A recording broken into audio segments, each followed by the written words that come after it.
Hello everybody. तो आज इस चैप्टर को मोस्ट प्रोबेबली खत्म करेंगे। लास्ट टॉपिक है हमारा यहाँ पे एड्स और ऑक्सिलरीज टू ट्रेड। देखो, एड्स और ऑक्सिलरी ट्रेड का मतलब क्या होता है? वो एक्टिविटी जो हमें हेल्प करती है हमारे गुड को सेल और परचेज करने में। इनफैक्ट ये वो सर्विसेज होती हैं जो हमें फैसिलिटेट करती है अपनी बिजनेस एक्टिविटी को इजीली करने के लिए। अब इसमें क्या क्या आता है? Transportation, banking, insurance, warehousing, advertising, ये क्या है? ऑक्सिलरीज टू ट्रेड, क्योंकि ये बहुत सपोर्टिव रोल प्ले कर रहे हैं और बिना इनके कहीं ना कहीं बिजनेस करना पॉसिबल नहीं है। अब सर ये जो है, these activity not only support the trade but also the industry. Hence auxiliaries are an integral part of entire business activities. Sir देखिए, आप सोच के देखिए, बिना बैंकिंग के, बिना ट्रांसपोर्टेशन के, बिना इंश्योरेंस के, बिना वेयर हाउसिंग के, बिना एडवर्टाइजमेंट के आज की डेट में कोई बिजनेस पॉसिबल नहीं है। कोई ट्रेड एक्टिविटी आप नहीं कर सकते। And they help in removing various hindrances. अब कौन सी हिंड्रेंसेस होती है, आइए एक एक करके बात करते हैं। सबसे पहले हम बात करते हैं ट्रांसपोर्ट। पहली ऑक्सिलरी ट्रेड क्या है मेरे बच्चे? That is the transport. अब देखो, ट्रांसपोर्टेशन का क्या रोल होता है? एक सामान आपका बन रहा है किसी एरिया में और बिक रहा है पूरे ऑल ओवर इंडिया में। इवन अगर वर्ल्ड लेवल पे बात करें, पूरे वर्ल्ड में अपना सामान आप बेच पा रहे हैं due to this transportation services. यानी ट्रांसपोर्टेशन के अंदर हमारी वो सारी एक्टिविटीज आती हैं जो हम यूज करते हैं सामान को एक जगह से दूसरी जगह ले जाने के लिए।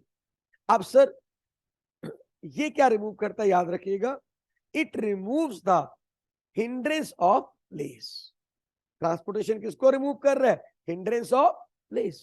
हिंड्रेंस ऑफ प्लेस का मतलब क्या हुआ कि एक आइटम बन रही है असम में और बिक रही है पूरे इंडिया में। चाय की बात कर रहा हूं मैं, तो कैसे बिक रही है? Because of this transportation. हर जगह वो सामान पहुंच रहा है। तो इसके थ्रू हम क्या कर रहे हैं? We overcome the hindrance of place. And transportabilities में क्या आता है मेरे बच्चे? हम रॉ मटेरियल को प्रोवाइड कर रहे हैं प्रोड्यूसर्स के पास, पहला काम। फिर जब प्रोडक्ट बन गया, फिनिश प्रोडक्ट, उसको मार्केट में पहुंचा रहे हैं। तो ट्रांसपोर्टेशन हमें दोनों तरह से हेल्प कर रहा है। भाई मैं प्रोड्यूसर हूं, मेरे को रॉ मटेरियल चाहिए, कहां से आएगा? जगह, अलग अलग जगह से आएगा थ्रू ट्रांसपोर्टेशन। अब इस सामान मेरा तैयार हो गया, अब बिकेगा अलग अलग मार्केट्स में, कैसे पहुंचेगा वहां? Again through transportation. सेकेंड हमारी जो ऑक्सिलरी आती है मेरे बच्चे, दैट इज द कम्युनिकेशन। अब कम्युनिकेशन कैसे? आज की डेट में अगर प्रोड्यूसर को, ट्रेडर को, कंज्यूमर को आपस में जो लिंक कर रहा है, वो क्या कौन कर रहा है? कम्युनिकेशन। भाई कम्युनिकेशन हमारी वो फैसिलिटीज हैं जिनके थ्रू कंज्यूमर, ट्रेडर, प्रोड्यूसर आपस में लिंक हो पा रहे हैं, अपनी इंफॉर्मेशन एक्सचेंज कर पा रहे हैं। आज हमें ऑर्डर देना होता है, हम फोन पे ऑर्डर दे देते हैं, हम मेल के थ्रू ऑर्डर कर देते हैं। तो through that communication, courier services है, फिक्स लाइन टेलीफोन कनेक्शन है, मोबाइल फोन्स है, ये सब मेल है, ये सब किस में आ रहा है? कम्युनिकेशन। और कम्युनिकेशन के थ्रू क्या रिमूव हो रहा है? Hindrance of information. अगर ये कम्युनिकेशन नहीं हो तो मेरे को आपकी इंफॉर्मेशन पता नहीं चलेगी, आपको मेरी इंफॉर्मेशन पता नहीं चलेगी। तो थ्रू दिस कम्युनिकेशन वो आपस में क्या कर पा रहे हैं? एक दूसरे के साथ इंफॉर्मेशन एक्सचेंज कर पा रहे हैं। तो कम्युनिकेशन क्या कर रहा है? It overcome the hindrance of information. Then आगे आता है बैंकिंग और फाइनेंस। हमारा अगला आता है मेरे बच्चे, that is the banking finance. Sir ये बहुत इंपॉर्टेंट है किसी भी बिजनेस एक्टिविटी के लिए, ट्रेड के लिए। अब इसमें वो सारी एक्टिविटीज आती हैं which provide finance for various business activity. देखो, आज मेरे को कोई भी बिजनेस करना है तो मेरे को फाइनेंशियल सर्विसेज तो चाहिए। भाई कभी मेरे को पैसे की जरूरत पड़ेगी, बैंक से लोन लेना पड़ेगा। कभी मेरे को पैसे दे रहा है, मेरे को बैंक में जमा कराने पड़ेंगे। यस और नो? तो डेफिनेटली बिजनेस बिना बैंक के आज की डेट में पॉसिबल नहीं है। तो ये बैंक और फाइनेंशियल इंस्टीट्यूशंस हैं, ये क्या करते हैं? They overcome the hindrance of finance by providing funds for acquiring assets and meeting day to day expense. आपको जरूरत है पैसे की, आपने अपने बैंक से लोन लिया, अपनी कोई लिमिट बनाई हुई है, ओवरड्राफ्ट फैसिलिटीज मिली हुई है, आप उसके थ्रू जब आपको पैसे चाहिए होंगे आप बैंक से निकलवा सकते हो, अपना काम चला सकते हो। बैंक ने क्या किया, रिमूव कर दिया हिंड्रेंस ऑफ फाइनेंस। अब आपको फाइनेंस की जरूरत नहीं है। Commercial bank provide the facilities of overdraft, cash credit, various type of loans and advances. इनके थ्रू आपको अलग अलग तरह के लोन मिल जाती हैं। ये बड़ा कॉमन होता है ओवरड्राफ्ट फैसिलिटी। ओवरड्राफ्ट पता है क्या होता है, जो अच्छे बिजनेसमैन होते हैं उनको बैंक एक फैसिलिटी देता है कि जितने आपके बैंक में पैसे पड़े हैं आप उससे एक लिमिट तक और ज्यादा पैसे विड्रॉ कर सकते हो। मान लो मेरे को ओवरड्राफ्ट फैसिलिटी मिल गई 5 लाख की, इसका मतलब मेरे अगर बैंक में 10 लाख पड़े हैं तो मैं 15 लाख तक विड्रॉ कर सकता हूं, मतलब उससे ज्यादा 5 लाख जितना भी अमाउंट पड़ा है। इसको क्या बोलते हैं, ओवरड्राफ्ट फैसिलिटी। शॉर्ट टर्म के लिए होती है और बिजनेसमैन के लिए बड़ी हेल्पफुल होती है कि उनको अगर शॉर्ट टर्म में कोई पैसे की जरूरत पड़ी है दे विल यूज दैट और उनका काम चल जाता है। Bank also undertake collection of cheque, remittance of funds to different places and discounting of bills on behalf of trader. भाई बैंक चेक कलेक्ट करता है ट्रेडर की, अगर आपने कहीं से पैसा अपना ट्रांसफर करना है ऑनलाइन बैंक उसके बेस पे कर सकता है। फिर हमारे कुछ बिल्स ऑफ एक्सचेंज होते हैं, अगर उनको डिस्काउंट कराना चाहे तो बैंक वो भी हमें करके देता है। और फॉरेन ट्रेड में, in foreign trade they arrange for payment on behalf of importer and exporter. अब बैंक ये भी रोल प्ले करता है, मान लो मैंने यूएसए से कोई सामान मंगाया, अब उनको पेमेंट किस में करनी है, डॉलर में, तो मेरा बैंक ऑटोमेटिकली मेरे से रुपी लेके उसको डॉलर में कन्वर्ट करके उनको पेमेंट करने में हेल्प करेगा। तो यानी फॉरेन ट्रेड में भी बैंक हमारी हेल्प कर रहे हैं। तो बैंक ने क्या किया, इस तरह से हमें बेनिफिट दिया, हमें सपोर्टिव सर्विसेज प्रोवाइड की जिनके बिना हमारा ट्रेड पॉसिबल नहीं है। बाकी याद रखना है it overcome the hindrance of finance. फिर आगे चलते हैं इंश्योरेंस। देखो आज आप कोई भी एक्टिविटीज कर रहे हो कहीं ना कहीं रिस्क तो होता है ना। अब हम काम कर रहे हैं, आग लगने का डर है, एक्सीडेंट का डर है, कोई नेचुरल कैलामिटी का डर है, तो हर बिजनेसमैन क्या चाहता करता है, अपना इंश्योरेंस करा लेता है। इंश्योरेंस करा लिया, एक्सीडेंटल इंश्योरेंस करा लिया, फायर इंश्योरेंस करा लिया, इवन कई बार जो इंप्लॉइज काम कर रहे होते हैं उनका इंश्योरेंस भी करा लेते हैं कि कल को एक्सीडेंट हो जाए हमारे इंप्लॉइज को कोई कंपनसेशन वगैरह मिल जाए। तो बिजनेस में कई तरह के रिस्क होते हैं, फायर का, थेफ्ट का, एक्सीडेंट का, लाइक दैट, और हर एक को आप कवर कर सकते हैं by taking the insurance policy. Even employees के लिए भी आप इंश्योरेंस करा सकते हैं, उनको भी एक्सीडेंट वगैरह का रिस्क रहता है, और बिजनेसमैन को उसके लिए एक नॉमिनल अमाउंट पे करना होता है और रिटर्न में उसको अपना जो ये रिस्क को वो कवर कर लेते हैं, और अगर कोई डैमेज हो जाता है तो वहां से उसे कंपनसेशन मिल जाता है। आई थिंक इंश्योरेंस के बारे में आइडिया आप लोगों को होगा। बाकी आपका एक पूरा चैप्टर है जिसमें मैं बहुत अच्छे से आपको बताऊंगा इंश्योरेंस क्या होती है, कितनी तरह की होती है, हम बहुत डिटेल में इसको डिस्कस करेंगे। तो यहां तक क्लियर हो गया। अब आगे चलते हैं। पांचवा आता है वेयर हाउसिंग। अब वेयर हाउसिंग क्या होता है, गोडाउन्स वगैरह होती है। अब होता है कि कुछ आइटम्स ऐसी होती हैं साल में एक बार बनती है, कुछ टाइम बनती है और सारा साल बिकती रहती है, और कुछ आइटम सारा साल बनती हैं और बिकती कुछ ही महीने हैं। जैसे कि एसी की बात करें, अब एसी वाले सारा साल एसी बना रहे हैं, बिकेंगे लेकिन सिर्फ 1 और 2 मंथ। ऐसे ही अब शुगर केन है, ठीक है, वो साल में 2 बार आता है हमारे पास गन्ना, लेकिन जो शुगर मिल है वो सारा साल चल रही है, चीनी हमें सारा साल चाहिए। तो अब ये वेयर हाउस क्या करते हैं, इन वेयर हाउसेस में आप अपना सामान स्टोर कर सकता है प्रोड्यूसर, ताकि उसकी सप्लाई कॉन्टिन्यूसली सारा साल चलती रहे। तो वेयर हाउस के थ्रू आप क्या करते हैं, आप मार्केट में अपने प्रोडक्ट को सप्लाई कर पा रहे हैं एट द राइट टाइम। क्योंकि नॉर्मली देखो होता क्या है, टाइम गैप होता है बिटवीन प्रोडक्शन एंड कंजप्शन। कुछ चीजें प्रोड्यूस आज हो रही है और कंज्यूम बहुत टाइम बाद हो रही है, तो आप उनका जो गैप है तो उसको आप कैसे कवर करते हो, उनको स्टोर करके, कहां पर, वेयर हाउस में। तो वेयर हाउस क्या कर रहा है, it removes the hindrance of time. बहुत इंपॉर्टेंट है जो आपको स्पेशल मेंशन किया हुआ है, कौन सा ऑक्सिलरी किसको रिमूव कर रहा है, कौन से हिंड्रेंस को, हिंड्रेंस ऑफ टाइम, कि आपको जब वो चीज चाहिए वो अवेलेबल हो रही है।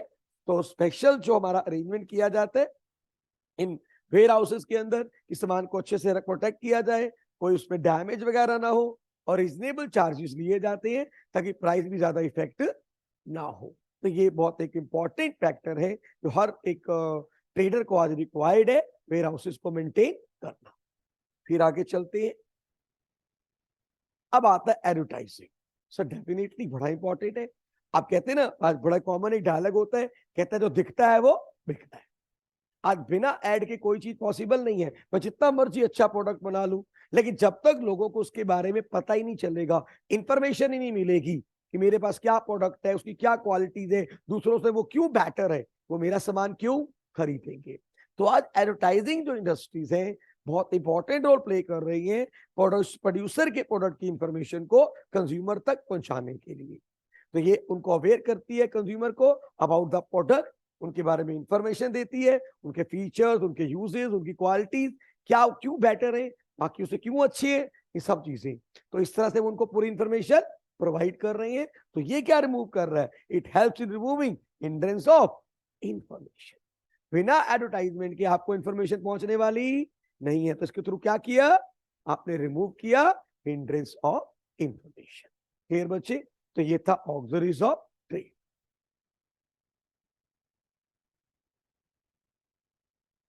अब आता है sir role and function of commerce. भाई कॉमर्स का क्या रोल है। देखो कॉमर्स सेगमेंट जो है हमारी बिजनेस एक्टिविटी की बहुत इंपॉर्टेंट है। आज कॉमर्स को हम क्या कहते हैं, बैकबोन है इंडस्ट्री की। डेफिनेटली जो गुड्स हमारी प्रोड्यूस हुई है इंडस्ट्री में वो अल्टीमेट कंज्यूमर तक अगर पहुंच पा रही है, it is due to commerce.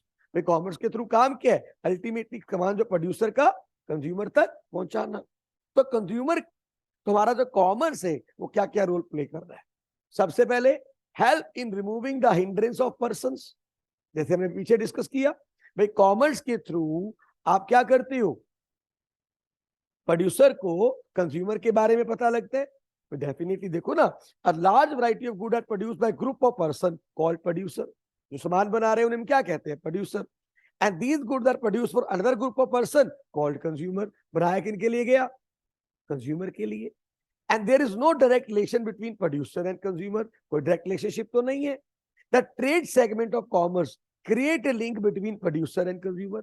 अब जो हमारे ट्रेडर्स हैं, कॉमर्स का ही पार्ट है ना ट्रेड, तो ट्रेड सेगमेंट क्या करती है, प्रोड्यूसर और कंज्यूमर को क्या कर रही है, लिंक कर रही है। Trader helps in exchange of good और services from the producer to consumer and hence remove the hindrance between producer and consumer. भाई ट्रेडर ने क्या किया, प्रोड्यूसर से सामान लिया और कंज्यूमर तक पहुंचा दिया। तो इसने क्या किया, हिंड्रेंस ऑफ पर्सन रिमूव किया। कौन से पर्सन, कंज्यूमर एंड प्रोड्यूसर। तो कॉमर्स का पहला काम क्या है कि जो हमारा ट्रेड सेगमेंट है कॉमर्स का, उसके थ्रू हम क्या कर रहे हैं, दोनों प्रोड्यूसर और कंज्यूमर को लिंक कर पा रहे हैं and remove the hindrance of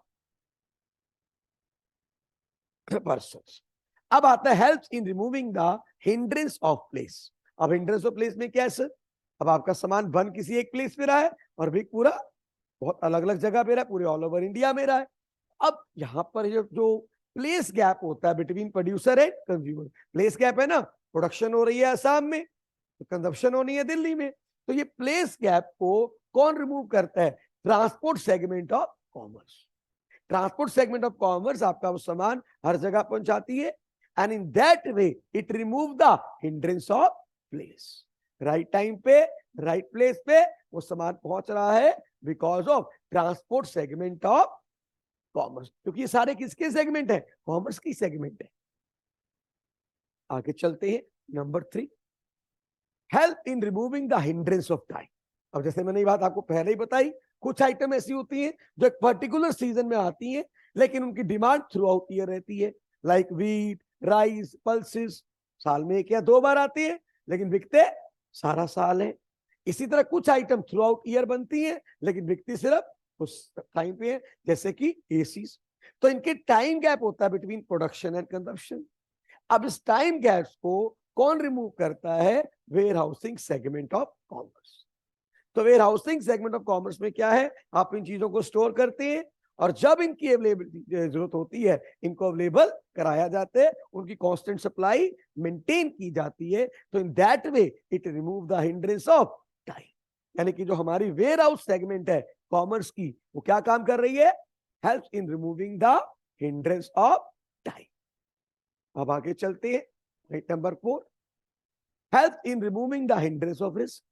अब रिस्क होता है ना बहुत सारा, तो हमारी जो इंश्योरेंस सेगमेंट है कॉमर्स की, वो क्या कर रहे हैं, आपको इंश्योरेंस प्रोवाइड कर रहे हैं, फायर इंश्योरेंस, ठीक है, एक्सीडेंटल इंश्योरेंस, ठीक है, लाइफ इंश्योरेंस, एम्प्लॉयज के लिए अलग अलग तरह के इंश्योरेंस प्रोवाइड किए जा रहे हैं ताकि आपको प्रोटेक्शन दी जाए और आपका जो रिस्क है उसे खत्म किया जाए। तो it helps in removing the hindrance of risk, यानी इंश्योरेंस सेगमेंट ये काम कर रही है। Help in removing the hindrance of knowledge. Normally क्या होता है, कंज्यूमर बायर को कई बार प्रोडक्ट के बारे में नॉलेज नहीं होती, अनअवेयर होते हैं, तो अल्टीमेट और कोई डायरेक्ट कम्युनिकेशन भी कई बार नहीं होता कंज्यूमर और प्रोड्यूसर के बीच में। तो फिर हमारा जो एडवर्टाइजमेंट सेगमेंट है कॉमर्स का, ये क्या करते हैं, लोगों को उसकी इंफॉर्मेशन प्रोवाइड करता है कि भाई ये प्रोडक्ट क्यों स्पेशल है, इसकी क्या क्वालिटीज है, क्या फीचर्स है, क्या प्राइस है, क्यों बेटर है, आपको इसे क्यों यूज करना चाहिए, लाइक दैट, और उनकी डिमांड क्रिएट करता है। तो ये क्या करता है, help in removing the hindrance of knowledge, इसे इंफॉर्मेशन भी कह सकते हैं, यानी इसके थ्रू आपने उनको नॉलेज प्रोवाइड की, इंफॉर्मेशन प्रोवाइड की। And then removing the hindrance of finance. अब हम बिजनेस करते हैं ना, टाइम टू टाइम हमें कई बार पैसे की जरूरत पड़ती है, तो ये जो हमारे बैंक्स होते हैं, जो फाइनेंशियल इंस्टीट्यूशंस होते हैं, हमें टाइम टू टाइम हमारी हेल्प करते हैं, हमें फंड्स वगैरह अवेलेबल कराते हैं, लोन वगैरह अवेलेबल कराते हैं, जिसके थ्रू हमारा बिजनेस रूटीन में चलता रहता है, डे टू डे एक्टिविटी चलती रहती है, उनमें कोई दिक्कत नहीं आती। बैंक हमें लोन देता है, और फैसिलिटी प्रोवाइड करता है, वो कई तरह के होते हैं वे, वो आपको लेटर ऑन समझाऊंगा, ये भी बड़ा डिटेल में हम डिस्कस करने वाले हैं। तो कहने का मतलब ये हुआ कि बैंक ने आपकी ये भी हिंड्रेंस रिमूव कर दी, हिंड्रेंस ऑफ फाइनेंस। आप देखो ना, कंज्यूमर को भी जरूरत पड़ती है, आज कंज्यूमर के लोन लेना है, तो लग्जरी आइटम कार लेनी है, टीवी लेना है, रेफ्रिजरेटर लेना है, तो यहाँ भी तो उनको लोन चाहिए होता है ना, तो लोन कौन प्रोवाइड कर रहा है, बैंक। तो बैंक जब कंज्यूमर को वो लोन प्रोवाइड कर रहे हैं, तभी तो वो आपका सामान खरीद पा रहे हैं। तो यानी बैंक जो है दोनों को हेल्प कर रहे हैं, कंज्यूमर को भी और प्रोड्यूसर को भी, and they remove the hindrance of finance. इसे भाई कंज्यूमर को भी तो जरूरत है ना, आज अगर ये बैंक लोन प्रोवाइड ना करें तो मैं कहूँ आपको 99% अभी गाड़ियां बिकनी बंद हो जाए। 99% गाड़ियां किस पे बिक रही हैं, लोन पे। तो हिंड्रेंस ऑफ जो फाइनेंस है किसने रिमूव किया, that is by the again commerce. Clear बच्चे। अब आते हैं हमारे छोटे छोटे 1 मार्क क्वेश्चन, फटाफट डिस्कस कर लेते हैं। सबसे पहले mention the 2 types of human activity, economic and non economic. How will you determine weather a particular activity is an economic activity और नॉन इकोनॉमिक एक्टिविटी। अगर कोई एक्टिविटी मॉनेटरी बेनिफिट के लिए की जा रही है तो इकोनॉमिक एक्टिविटी है, और अदरवाइज अगर अपनी सेल्फ सेटिस्फेक्शन के लिए की जा रही है तो वो नॉन इकोनॉमिक एक्टिविटी है। कॉमर्स की ब्रांचेस कितनी होती है भाई, mainly 2, trade and auxiliaries to trade. Name the trade where import of good is made before the export of good. पहले इंपोर्ट किया बाद में एक्सपोर्ट करेंगे, entrepot trade. Business activities are classified in 2 parts. Name them: industry and commerce. Harish produced wheat not for sale but for personal consumption. Will it a business activity? No. Business activity किसके लिए होती है, cell करने के लिए, self consumption के लिए नहीं होती। What do we insure? Why do we insure goods? भाई अपने रिस्क को कम करने के लिए, मिनिमाइज करने के लिए हम अपना इंश्योरेंस कराते हैं। Which feature of business risk is referred in the statement? Business risk can be minimized but cannot be eliminated. So risk is an essential part of every business. ये तो होगा ही होगा, आप इसे कम तो कर सकते हो लेकिन एलिमिनेट रिस्क है ही है। Then name the trade where goods are bought from foreign countries. Import trade. Neha cooks food at home for her family and Ramesh cooks food in restaurant. Who is engaged in business activity? Ramesh. Ramesh को पैसे मिल रहे हैं, नेहा को कुछ ऐसा नहीं मिल रहा, वो नॉन इकोनॉमिक एक्टिविटी है। In which type of secondary industry various raw materials are combined together to make the final product. Synthetic industry, जैसे जहां पर परफ्यूम वगैरह बनाए जाते हैं, सीमेंट वगैरह बनाया जाता है, अलग अलग आपने रॉ मटेरियल्स को कंबाइन करके एक प्रोडक्ट तैयार किया, हम उसे बोलते हैं synthetic industry. Mention any 2 hindrance removed by commerce. Hindrance of time, hindrance of person, hindrance of place, कोई भी आप लिख सकते हो। Then which industry provides services to primary and secondary industry, tertiary industry? Name the auxiliary trait which remove the hindrance of information. Advertising. Mention the social objective of the business. Supply of quality product. The social objective है quality product provide करें and avoidance of unfair trade practices. कोई mal practices ना करें. A person sells his old car at a profit. Can it be termed as a business activity? No. Business activity होती है जो regular होती है, routine में होती है. आपने एक बार गाड़ी बेची, एक बार अपना घर बेचा, तो ये बिजनेस एक्टिविटी नहीं है. You are not a businessman. ये तो आपने वन टाइम एक्टिविटी है, तो वन टाइम एक्टिविटी को बिजनेस नहीं कहते. Which business activity removes the all the hindrance in the process of exchange?